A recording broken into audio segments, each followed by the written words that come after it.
En el siglo XVIII, en 1766, se publica La riqueza de las naciones de Adam Smith, promoviendo el liberalismo económico. Luego, en 1789, la Revolución Francesa promueve valores como la igualdad, la libertad y la fraternidad.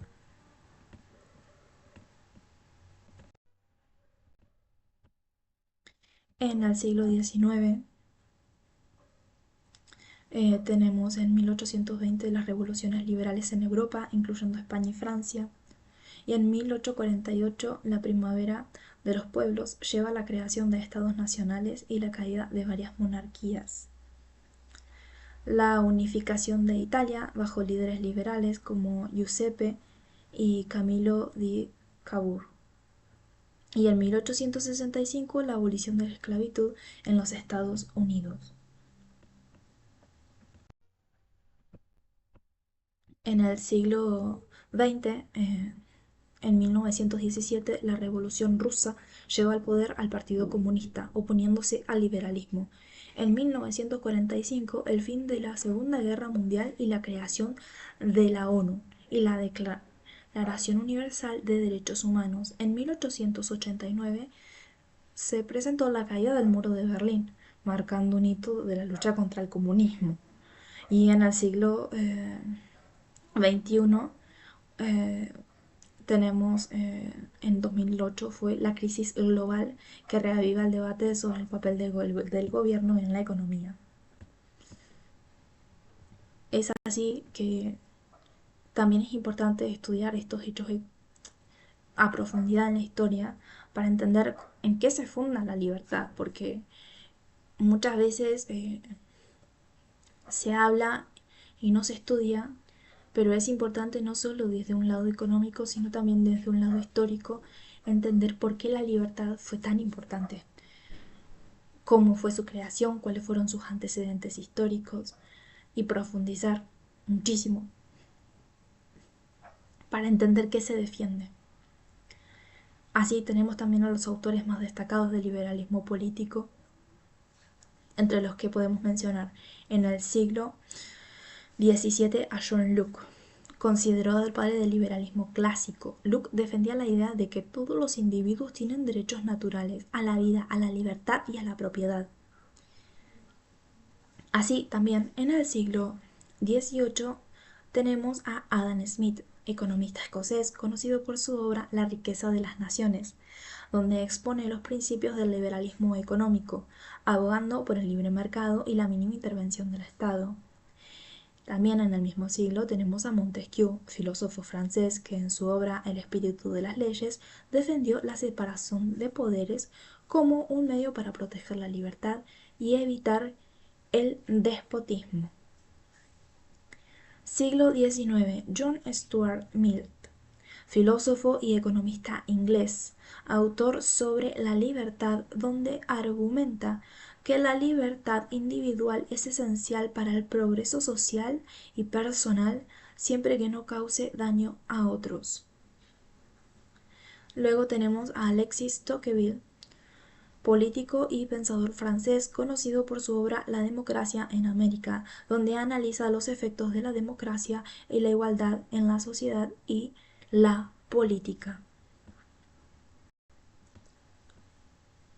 En el siglo XX tenemos a Friedrich Hayek, economista y filósofo austríaco-británico, defensor del liberalismo clásico y crítico del socialismo. En su obra Camino de servidumbre, advierte que los peligros de la planificación centralizada y la pérdida de las libertades individuales. Tenemos después a John Rawls, filósofo estadounidense conocido por su teoría de la justicia como equidad expuesta en la teoría de la justicia. En el siglo XXI tenemos a Amartya Sen, economista y filósofo indio conocido por su trabajo en el desarrollo humano y la economía del bienestar. En su obra Desarrollo y Libertad argumenta que la libertad es tanto el medio como el fin del desarrollo.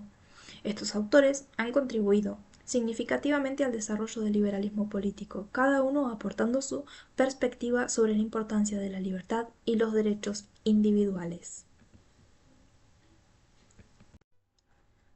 es importante educarse con estos pensadores